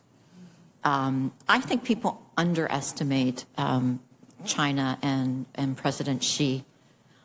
Even in the 80s, you'd walk down the street in China and everybody, you know, oh my gosh, Dallas, the bold and the beautiful. Where is JR? Who shot him? It was amazing, the respect and admiration of U.S. culture. But the same Chinese interlocutors will tell you, oh, we so admire and enjoy American culture, and we cannot wait until we regain our rightful place as an empire, and we can be best of friends. You know, the return and the desire to return, and Xi has been very clear, the return of the Middle Kingdom, the Middle Empire, is something that he seeks. And is something that China, I think Kissinger said it best, China believes it has contributed, you know, millennia of contributions in the world. And frankly, their rightful place is to return as the empire of the Middle Kingdom. It doesn't mean we're not involved. We tend to see this zero gain type relationship, but China will rise, and that will mean, as a matter of just mechanics, that the U.S. will become more influential, or excuse me, less influential, and we need to be able to deal with that. So, is China right now trying to replace the U.S. in the Middle East? Not yet. Maybe it won't. But what China is doing is they're rising and they're flexing. And the great thing about a power that flexes, you can't miss an opportunity to poke in the eye. And they're poking. And we respond. And we need to figure out how to respond to the tactical pokes versus the strategic pokes. And right now we tend to be reflexive. Oh, it's China, it's not us anymore. Frankly, I think the Middle East is made a decision. They're going to find their own defensive strategic posture. And that will basically rely on the West and the U.S., but it's going to be flexible. You know, one of the things they hate is about we always threaten to turn things off when it doesn't suit us. Well, China will not do that, or they'll promise they won't do it. Again, I'm very skeptical that China will be able to deliver on much of anything when it comes to security, guarantees, whatever. But, you know, these guys, our Middle Eastern allies, are going to do what's best for them. And right now it's keep everybody sort of at an even keel, and frankly leverage that to pressure the United States to get their collective selves together on being a better and more reliable and more predictable security partner. And in the meantime, if they can balance China by giving them more, giving it cheaper, giving it faster, and it works for them, they'll continue down that path.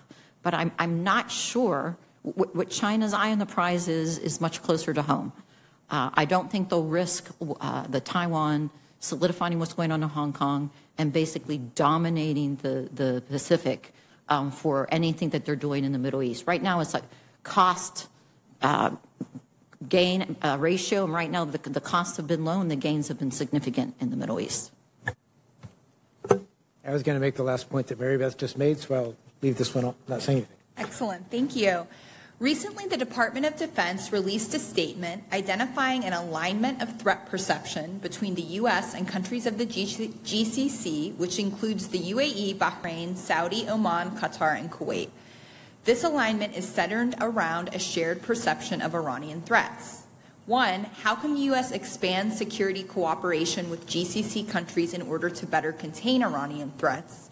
And two, will the Saudi-Iran deal create a wedge between some of the GCC countries and the United States? A fairly simple answer that I tried to get in my remarks. I think that the GCC states are going to continue to try to develop capabilities to counter Iranian threats, but they will also at the same time conduct de-escalation and diplomacy to make the threats less than they are now or were in the past. So I think you'll see both things happening.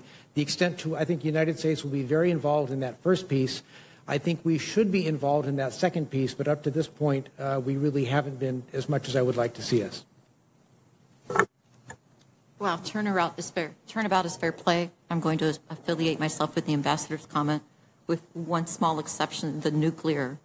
I think David or my other colleagues have touched upon, the nuclear weapons make it a whole different calculus. The proliferation of weapons and the proclivity of Iran to basically the enemy of my friend is my enemy, and the you know what I'm trying to say, not very well.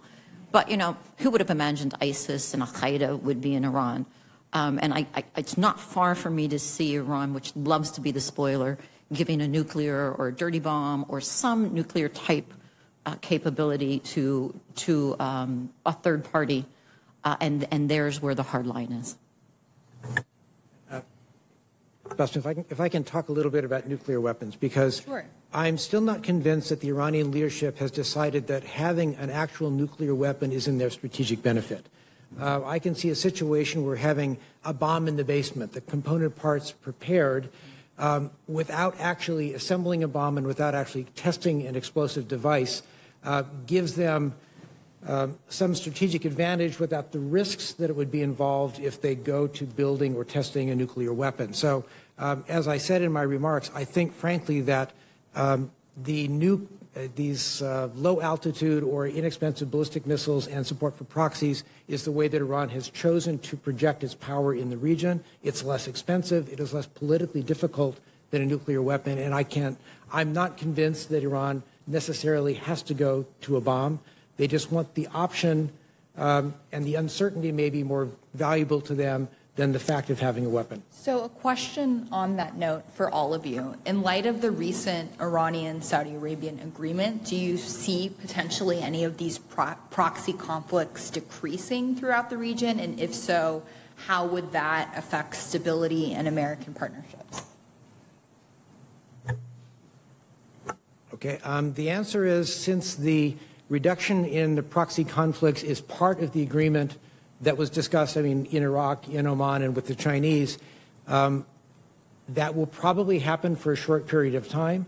But Iranian proxies are no longer as dependent upon Iranian leadership, Iranian training, and Iranian financing as in the past. So my worry is that a more independent PMF unit in Iraq or the Houthis in Yemen will do something without necessarily checking with Iran first and spoil that agreement. So I think there's a real risk there. So I'm hoping that this part of the agreement works out for everybody in the region. I'm afraid it's going to run into problems at some point from one of these Iranian-supported groups. I had the joy of leading NATO's nuclear committee for a while, so for me, nuclear looms large.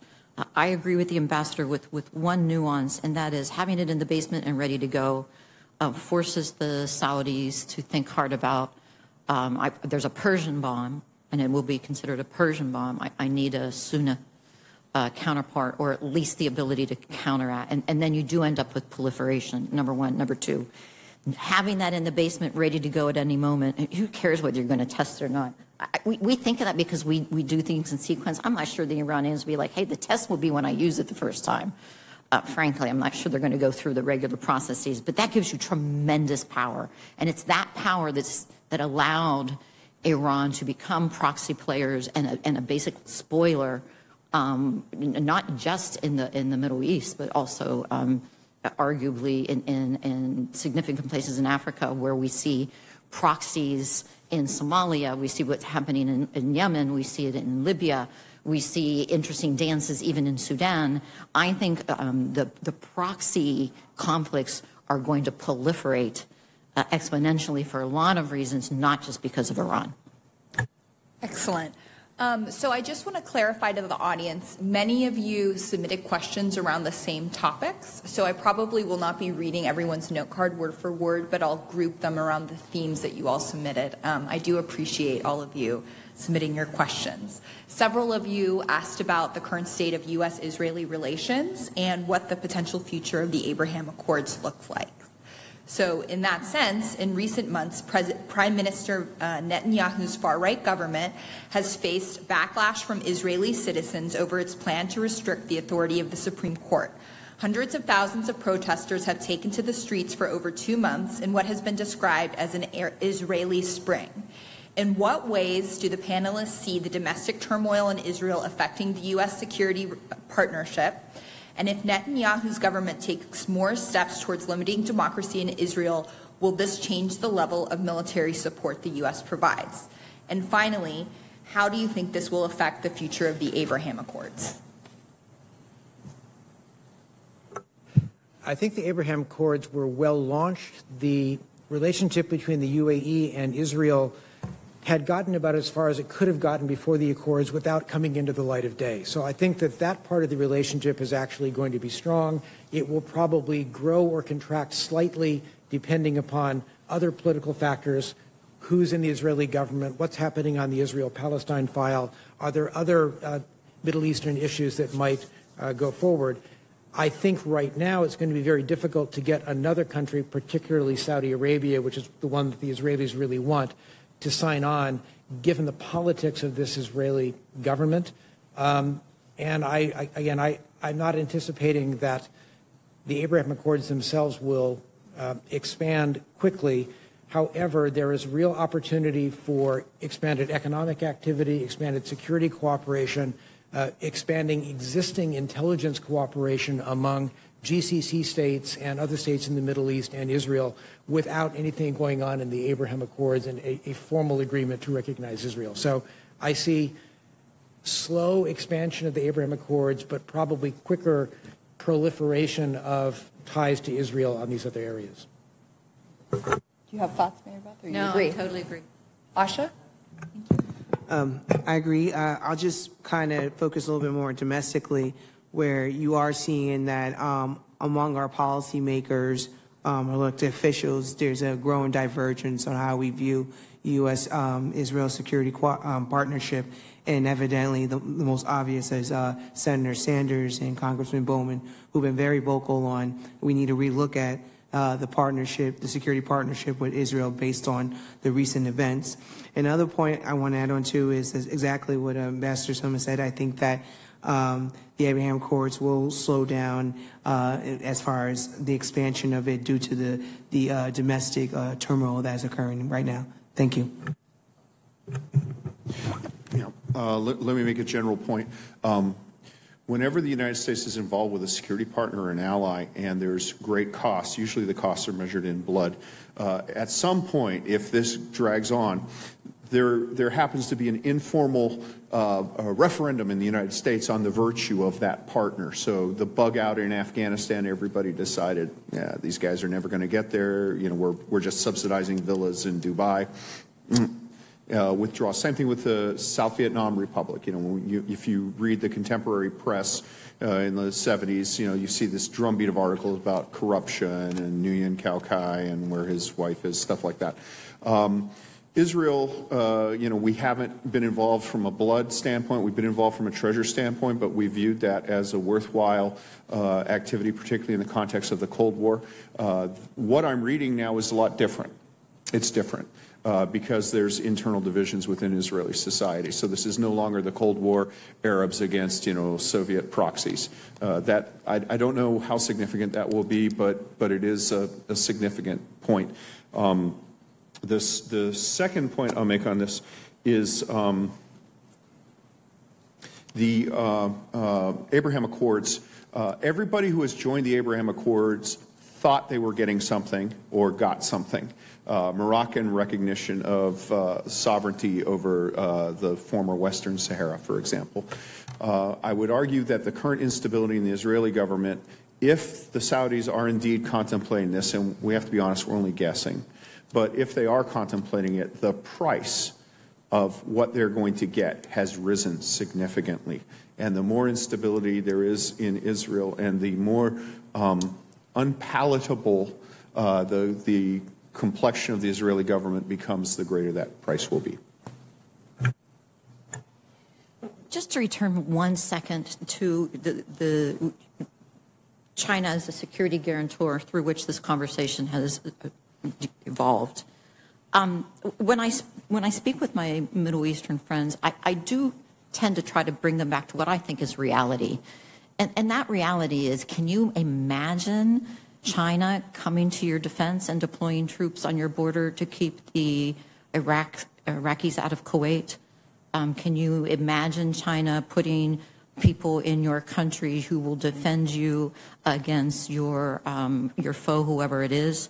I mean, we looked at the Belt and Road Initiative maybe as an example of how China performs, and I think there's a lot of recipients of that who would make a different decision.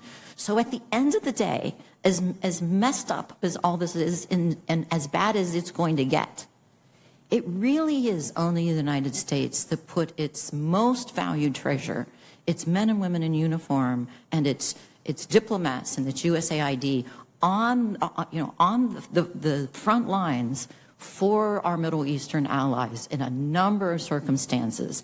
And I don't think that it's conceivable, at least in my world, that you're ever going to see China do that.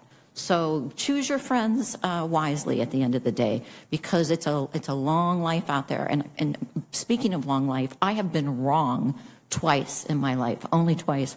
And unfortunately, Dave was there both times. Excellent. And so that actually brings me to a question so Ambassador Silliman, during your remarks, you stressed that China cannot project power in the region the way the U.S. can, but it still has considerable influence, for example, through initiatives like the Belt and Road Initiative. Should the U.S. adopt a more Chinese-style approach that emphasizes economic development instead of military power, arms sales, and economic sanctions? I don't think that the Belt and Road Initiative or Chinese economic development or military deployments are these unstoppable juggernauts. If you look at their military base in Djibouti, which is, I guess, their largest military facility outside of Asia, they essentially pushed Dubai Ports World out of this port and upset the Emiratis in so doing.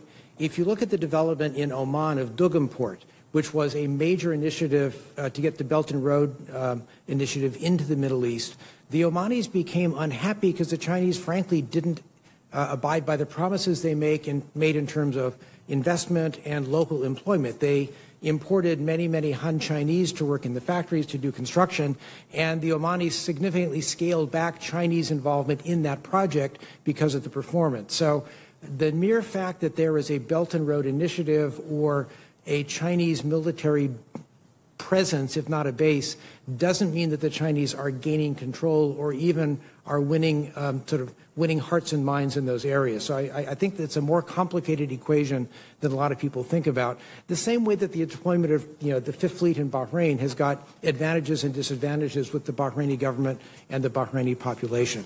That maybe doesn't really answer the question, but I want people to actually drill down, look at what Chinese investment has done in Africa, what the Belt and Road Initiative has accomplished, and frankly for the Gulf, and not so much for Egypt and poorer countries in the Middle East, but for the hydrocarbon-rich Gulf states, they don't need the Belt and Road Initiative. They've got the money that they need. They don't need loans from China. They need Chinese technology. They may want a continued Chinese partner as an export partner for their oil and gas.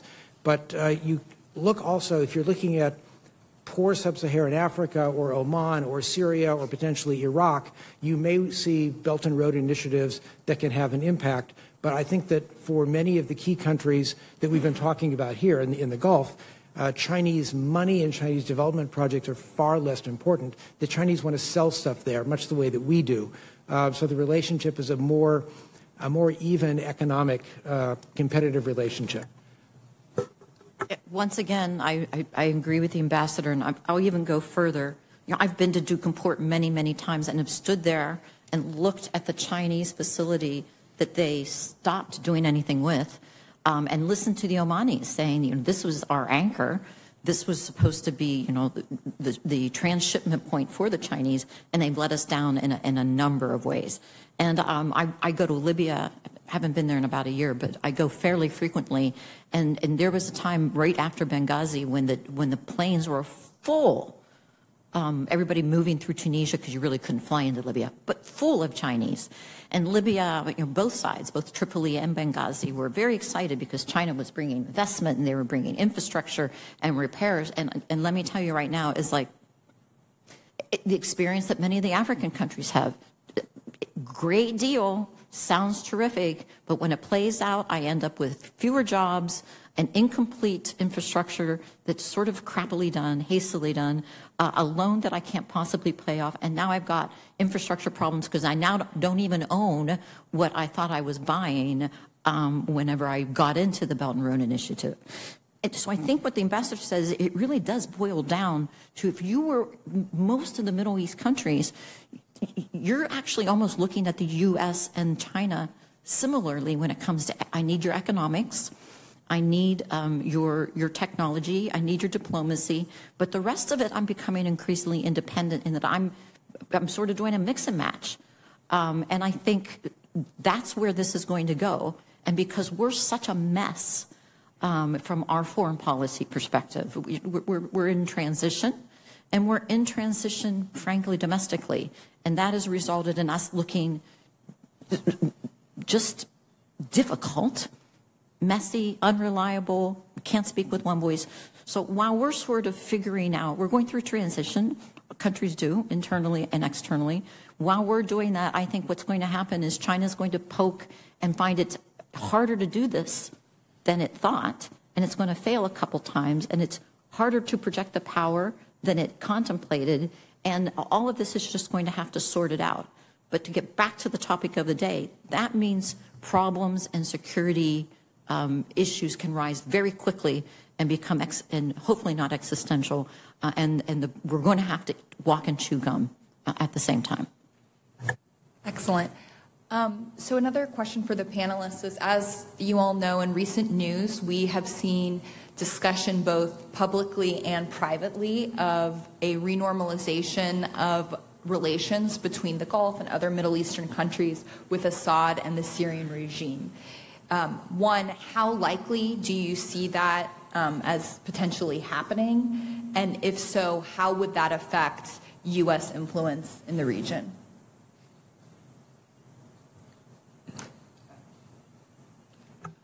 Thank you. As far as renormalization relationship with the Assad regime, I think the likelihood is most likely going to head in that direction. We already see that among our the GCC states and other partners and allies within the region. They're open door with it right now.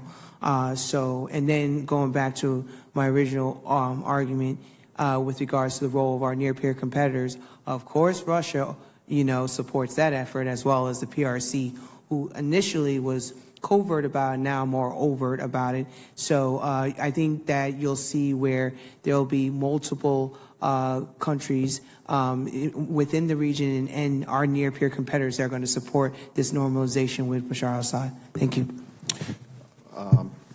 I concur. Let me drill down a little bit. I don't think anybody in the Gulf or in the broader Middle East particularly likes the Assad regime or the Bashar regime. I think they're recognizing that the attempts to overthrow him has failed, and that when I first came into government in the Clinton administration, I worked narcotics, and our big fear was that there'd be a narco state, and we thought that that would be someplace in Latin America, Central America, really. Well, it turns out it's Syria. And, the amount of Captagon produced in Syria is more than the rest of the Syrian GDP, and it's controlled by Bashar al-Assad's brother.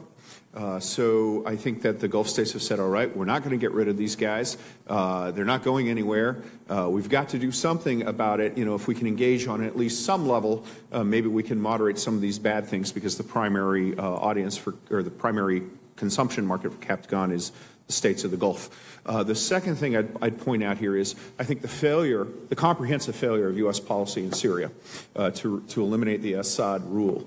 I think we need to have an honest question about the regime we've developed to try to project power through proxy stuff.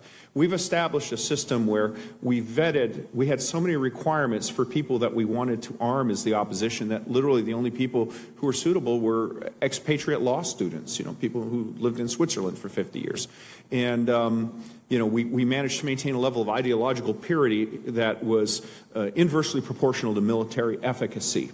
And so I think we need to have a discussion of that, and there are arguments to be made for both. I would point out that if you don't have military efficacy, you're not going to have much opportunity to display your ideological purity. But certainly we don't want to see things. The person we supported in Kosovo is who was Madeleine Albright's best friend is under trial at The Hague right now. So, we got to take a look at that as well. That's an honest discussion that we have not had in the U.S. government, and I think it's time for it. One of the arguments that I hear from the Gulf and a decade ago, one of the arguments I hear from the Gulf and heard in Turkey a decade or more ago is that it's important for the countries bordering on Syria to try and pull Syria away from Iranian influence to the extent possible. That is some of the motivation, certainly in the Emirates and I think also in Saudi Arabia, to try to bring Bashar al-Assad in Syria back into the Arab fold and more amenable to convincing to change policies by other Arab countries. Turkey's efforts to do this more than a decade ago kind of ended disastrously for both Turkey and for Syria. So that may be some of the motivation. Right now, Syria is too dependent upon Iran and on Russia for the security of the Assad administration, and I think that the countries of the Gulf, at least, are going to want to try and change that and replace Saudi, Emirati, GCC sponsorship and support for Iranian and Russian support. I note that the position of the Biden administration is that we will not oppose this issue, but good luck. We hope you're successful. So again, that's kind of where I said I don't see that we can really oppose it or have any reason to do so, but their success in making Syria a more stable and less pro-Iran or pro-Russia place is going to be very, very hard. Totally agree. And I think we have to admit to ourselves that our ability to shape or influence in Syria is pretty much nil. And for us, the real question with Syria is what about the Syrian Kurds and the Turkish Kurds, the SDF, and the big issue is Turkey when it comes to, I think, where this is all going, at least from the United States standpoint. So I associate myself, but it's perilous for us because I think the proclivities that let it back and let the Gulf sort of sort it, but we are going to have to figure out, do we once again abandon the Kurds? Which Kurds? After we abandon the Afghans and we abandon this and we abandon that, and what is the nature of our relationship with Turkey as Turkey reconciles in some respects to some of the Middle East, but is charting its own path in important ways. Excellent. As a follow-up, on April 15th, we saw 9 Arab states meet in Riyadh to discuss the potential normalization with Syria. However, we've seen 5 regional countries, Qatar, Kuwait, Morocco, Yemen, and Egypt, push back against the warming of ties with Syria. Will these differences in policy towards Syria enhance regional tension? And if so, how should the U.S. navigate that climate from a security and alliance perspective?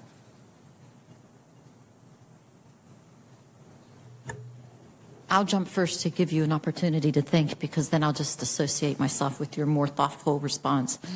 I actually think it's been remarkable how little the ongoing conflict in Syria has been the center of attention or even dialogue with most of the Middle East, with the exception of Iran's role, the drugs, and the rise of ISIS or the resurgence of ISIS. I think that will pretty much stay the same. I don't see it as a game changer. Where I do think its weight outweighs the fact that it's the Assad regime and the desire for the Syrian people's independence is, while it's sorting itself out, Iran is playing an increased role with Russian acquiescence, particularly as our relationship with Russia has deteriorated. It's not really public, but the attacks upon our personnel and our area of interest have exponentially increased in the last couple of years. No one wants to talk about it. That Iranian presence and who basically gets to be the primary influencer of the Syrian military after the fact. Is it going to be Iran or is it going to be Russia? It used to drive a wedge there. Well, now they've found bigger reasons to hold hands, but and that can be both dangerous and hopefully a place of vulnerability. But sucking in to the whole thing, Israel, that has to defend its borders, and using that difficulty to exponentially leverage it to more regional difficulties with Israel, and then again Turkey. Those are the parts. I think, unfortunately, a lot of countries just aren't all that hopeful that there's going to be any changes really in domestic Syria, and the best they can do is maybe get Assad to do one thing versus another, and the horrific displacement of people internally and the refugees hopefully will be able to be the first thing on the agenda to be addressed. Going back to the original question, I think that the concerns of some Arab countries about reconciliation with Syria will slow down but not end Syria's reintegration into the Arab League, but it may be some time before that happens. What I'm actually worried about is what Mary Beth just said about the interplay between Iran and Russia, and now the greater cooperation by necessity between the two. One of the things that I worked on in Iraq that was very difficult, and especially now in the wake of the horrible earthquakes in Syria and Turkey 6 weeks ago, is getting humanitarian assistance into Syria. The Assad regime has made it absolutely a requirement that the assistance, even UN assistance, go through the regime, be distributed by the regime, and give them control. The Russians in the Security Council have made sure that the access points for humanitarian assistance into Syria are as limited geographically and in terms of what can be sent in. So I think we've got a larger issue. In fact, I'm going to open the bigger question. We've talked about security. The Middle East, in many ways, has got a lot of broader security issues: human security, food security, energy security, water security, that are going to increasingly play a role in the security mix as we go forward. I think Syria is going to be, is the current poster child for the need to think about human security with military security. Yemen hopefully will soon fall into that basket as well, as we try to figure out how to go from a full-blown civil war into some sort of reconciliation. But I'm most concerned in Syria about the inability of the international community, including the United States, to help Syrians. And I think that the return of Syria to the Arab League and to good relations with the Gulf, I hope this will be taken into account, and that's one of the things that I think the current administration is trying to do with our Gulf friends, is to make sure that humanitarian issues are covered in this dialogue with Syria. Thoughts over here? So a couple points. First point is, I don't think the United States has a Syrian strategy, and I think this is a bipartisan issue, and I think it goes across 3 administrations now. What we have are a series of bad outcomes that we're trying to prevent. But we are there to prevent bad things happening. That's not the same thing as a strategy. So we have a presence, the garrison at Tanf, which is there to prevent instability going over to Jordan. That's the forces that have been attacked by the Iranian proxies recently. Then we have support for a Kurdish group that defeated ISIS, that was really the only ground forces, but that our only ally in the region, Turkey, views as a terrorist movement, and that we've had senior officials who resigned in protest when we restricted that enclave. And I would love to ask some of these senior officials, what are the exact borders of the Kurdish entity that it is the American moral commitment to. Is every inch of ground that a member of the SDF occupies, is that something that the United States has a sacred commitment to that justifies a resignation in protest if we withdraw from it? Because I don't think we've had that discussion as a U.S. government. And then we have, of course, the fear that there will be basically a railroad going from the Iranian border to Beirut. So we're preventing that. I think the Syrians, on the other hand, are perfectly happy to have ghettoized their opposition in a manner that they can speak to with some degree of authority. That there's so much Islamist opposition in this Idlib pocket that they can basically say everybody who opposes us is Al Qaeda or ISIS. They're happy to control le Syrie utile from Aleppo basically down to Damascus. Everything to the west of that is fine, and it actually serves their purposes to have instability in the east because that provides the continued justification. And people forget, but when the when the ISIS campaign started, there were actually joint conversations between the United States and Russia. Elise Slotkin, who before she came into Congress was a senior Department of Defense official, they thought they were having a casual conversation on a video link, and the Russians recorded that, put that on TV and said, you see, this is the revival of the Great Patriotic Alliance against terrorism. That's how the Russians and the Syrians still proclaim their role there. So they have a strategy that they're pursuing ruthlessly. We have a vestigial presence on the ground to prevent bad things happening. And that's a fundamental strategic disadvantage. And unfortunately, it's kind of like the Chinese finger thing where, the more you pull out, the harder the little finger trap you get. The more you pull out, the harder it grabs you. And it's a bipartisan problem, and it's spanned 3 administrations so far. It's a truly wicked problem that I don't think the United States has a good solution for. Thank you. Another gaggle of audience questions had to do with human rights violations, particularly in China against the Muslim population. Could you all speak to the fact that Middle Eastern countries fail to really acknowledge this? And is there an opportunity for the U.S. to shine more of a light on that and therefore maybe make some more headway as an influencer in the Middle East? Yes. Interesting, a military officer and talking about human rights today.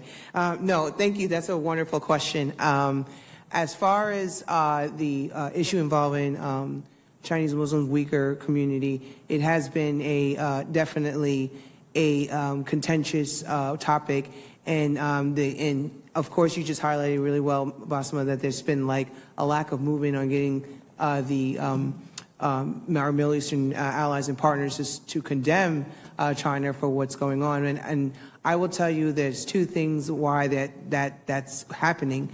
And one is the fact that, again, because China has expanded its influences significantly in the region, that is what's making them tilt towards of not necessarily condemning them and just being more absent about it, or covertly talking to the PRC saying, hey, this is not right, you may want to address this issue. There's also some misinformation going on here in terms of what exactly what is the PRC up to involving the Uyghurs, where, you have the United States say this is what's happening in Western China involving the community versus the PRC is actively engaged in saying, no, this is what's happening. So there's misinformation too. And then we're going to see, again, more and more local Uyghurs within the region just out of nowhere arrested, mistreated, facing a lot of issues locally, and then you'll see this issue between the United States and the PRC on how to react to these type of situations, and this will continue. So we definitely need to work more on how to address this issue. And one way to do is actually right now at the State Department we have a U.S. ambassador who works very closely on religious freedom. Excuse me, but he works on religious freedom and works very closely with our partners in the region on this issue. And I think in some way he's making some progress. Thank you. Can I pile in on that? Sure. So the this is an assertion, the greatest disaster of American foreign policy in my lifetime has been the disestablishment of U.S. information services. That was a self-inflicted, not just a foot shot, but a foot shot with a magazine change. I do a lot of Arabic television, and I know what you're thinking. It's just because I'm so pretty. And I speak to a lot of Arabic, Arab, primarily military and diplomatic academies. And when I raise this issue, what I find is, quite frankly, they don't believe us. They flat out don't believe it. And that is just mind-boggling to this. And I'm not sure whether it reflects Chinese influence and Chinese credibility or the lack of American credibility. But they, I've had people flat out say, no, we just don't think that's true. And, I can speculate, but I can't explain why. What is really telling to me, though, is that people who should know better, not Arab countries, but the Pakistanis. And I think that, this is a country that claims, Islam is its whole identity as a nation. They are adjacent to that. They are seeing the refugees coming. They are seeing the things going over there. And yet, either the message is not getting out or they are so vested in the relationship with China as a counterbalance to what they see as a repressive, rules-based liberal world order that is always tilted against them and led to the CIA siphoning the gas tank that L.A. Jinnah died in. So that he died on his way to the hospital. The whole paranoid narrative. The United States has done a horrible, and the world order in general, all the like-minded partners that advance human rights. We've done a horrible job, and I can't explain why this issue has so little resonance. I despair. So on that happy note, I would like to thank all of our panelists and our audience. I do want to just acknowledge that several of you had specific questions directed to specific panelists, and we do have lunch now, and so I would invite you to please feel free to approach them and speak with them directly on those notes that I wasn't able to get to during the moderated discussion. So lovely to see you all. Enjoy your lunch.